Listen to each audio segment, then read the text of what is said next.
everyone, welcome to France 24 24-hour news broadcasting from Paris, France. Here to look at today's headlines.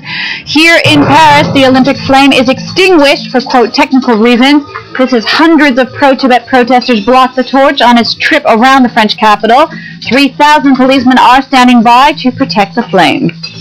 But first, the Olympic flame has been extinguished for, quote, technical reasons, this according to the Paris police.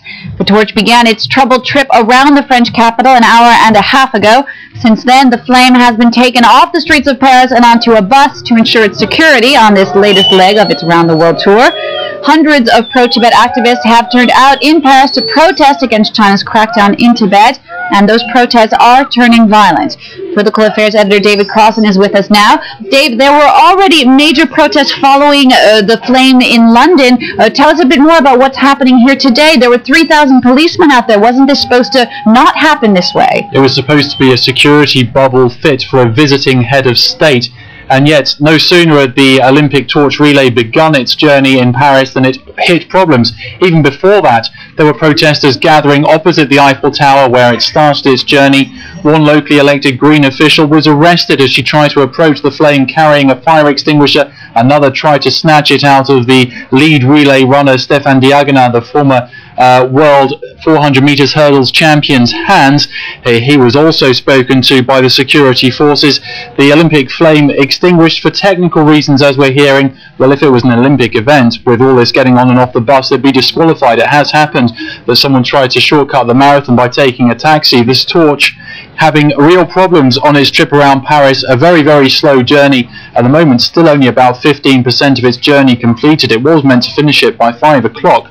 After starting at 12:30, but the protesters are lining the route. They're lying in front, blocking the torch relay's passage. We've seen a flag, you can see it on the pictures there, with the 5 Olympic rings in the form of handcuffs. That was hoisted on the Eiffel Tower by protesters, and firemen were sent up to take it down. So really it hasn't been at all a smooth journey for this. The protesters are very, very organised, and at the moment they're fulfilling their objectives, which is getting an awful lot of media attention and stopping the flame. Now, it's true we can't see these images that are incredibly violent, these disruptions happening now between the police and the protesters. David Carlson, does this reflect in any way Paris' the situation in Tibet? I believe that there's a banner that's been unfurled on the Paris' town hall. There has. Bertrand Delanoë recently overwhelmingly re-elected as Paris mayor, and on the Paris City Hall today there is a message saying that human rights should be respected all over the world, in a clear allusion to the situation in Tibet. And the flame was due to stop in front of City Hall later on its journey for quite a number of minutes. A lot of the athletes involved in today, it's not just athletes who are carrying the torch around Paris, but a lot of them have at least a broad amount of sympathy for the protesters' cause, and indeed they designed a badge. For a Better World is the badge that they're wearing, and they might wear something similar at the opening ceremony in early August. All right, now you're seeing here again these live images from the Eiffel Tower. Earlier we did see protesters who were located, we've just lost our feed, we'll come back now to you, David Crossan. We did see some images earlier of the flame being located not far from the France 24 headquarters. It was supposed to make a 28-kilometer journey that now has turned into just barely under a kilometer in an hour and a half. It's much longer than it was said to be. It certainly is. Now, they do reserve the right to change the route if necessary. Well, if they're going to finish it today at this current rate, it will be necessary, but what can they do? 3,000 policemen on the route, riot police, firemen, police on roller skates. They really couldn't have taken many more precautions, and if that's not working, this security bubble, as I mentioned earlier, fit for a head of state, but against the organised protesters here, both French people, Chinese expatriates, Tibetans, lining this route. It's very, very difficult to see how the French security forces can react to it.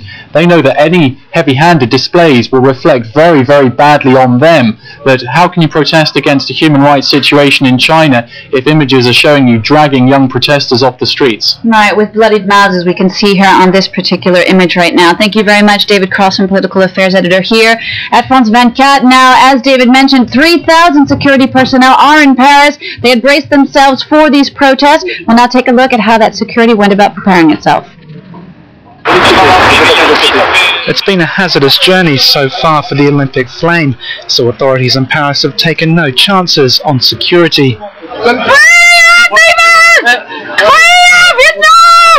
It was put to the test before the relay even began. This pro-Tibetan demonstrator grabbed by officers as she tried to gain access to a secured area. Some 3,000 police officers have been deployed for the torch's appearance in the French capital.